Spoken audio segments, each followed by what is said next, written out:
Hey guys, I'm Dr. Trey Hodge with Performance Labs. This is Morgan Payne, also a Performance Lab athlete, and we're going to talk about women nutrition today, go in a little bit more detail and break it down how we both view it.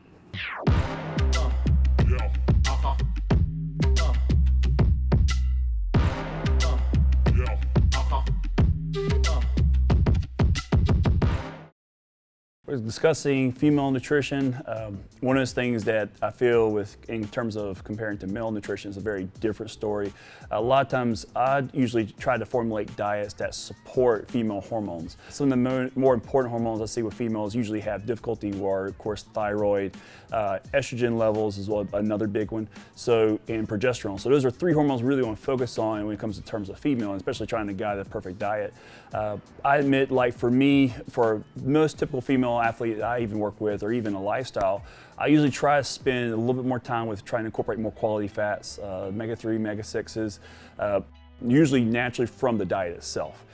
Carbohydrates, usually try to keep it as far as carbohydrate base at a moderate level, but at least under 20% being even from refined sugars, where coming from fruit. And most time the incorporation of fruit is more like mildly incorporating the 1 or 2 meals. And then of course protein at a very moderate, sometimes a higher level if it's an athlete who's very bombarded with a lot more activity versus a lifestyle, but still kind of do the same approach. I have worked with women who we've done things of more of a keto style. Honestly, I feel sometimes women's bodies can fight keto a little bit more than male bodies, and I think a lot of it's just a stress level. Women tend to respond more abruptly with cortisol levels that change in their body, and a lot of times typically the cortisol levels get affected a lot more than a male athlete would be. So a lot of times with the female diet and stuff, you have to approach it in a sensitive way, that way that hey, their cycles are basically per month. They're constantly changing with the hormone fluctuations and things like that within their body. Whereas, of course, a male athlete's not going to have it. They're going to stay very static for the most part without having a big drop or big increase. So with female dieting, like I said, I like that approach more so for myself. We have done carb cycling with women before. That seems to respond pretty well. But I do always believe that when you drop fats too low for a female, that's when a lot of times their body kind of has a time to fight. And you can kind of tell even like health-wise, like the hair and nails and texture like that changes with them. Their skin changes a little bit if their fats are too low for too long. So, and I'm here accompanied with Morgan Payne, who is a Performance Labs athlete too herself. She's also got 6 years experience competing. You've done figure and physique? I've done physique in one show, so mostly figure. So she has a lot of experience, personal experience, and also she does work with a lot of female clients. So I think it's good to kind of even see as a female perspective for herself and what's worked for her in her past, or it seems that her body seems to tend to respond better to. I would say I do the best with a moderate protein. Usually when my protein's too high, I struggle to drop weight or digestion gets disrupted. So moderate protein, a little bit higher carb, and then just moderate fat. Some of the mistakes I've made early on was dropping my calories too low too soon, and it just doesn't, it's not good for longevity. So if I'm doing a 18-week prep and I go ahead and jump the gun, it doesn't give me a lot of wiggle room. So implementing things like diet breaks to upregulate the hormones. A diet break is just a small period where you increase your calories, maybe for either 3 days to a week. My main goal when dieting is just to maintain my gym performance, because I know if I keep my gym performance high, then I'm sustaining as much lean mass as possible. So I'll do 3 days low and then 1 day high just to replenish my glycogen. And I mean, just to add to that too with carb cycling and stuff, and what Morgan is stating too, a lot of times, glycogen stores get burned out pretty quick. So especially if you're doing more than a few days at a time, go ahead and throw in a little like a day with a little bit more of a loading phase of carb stuff definitely helps replenish that.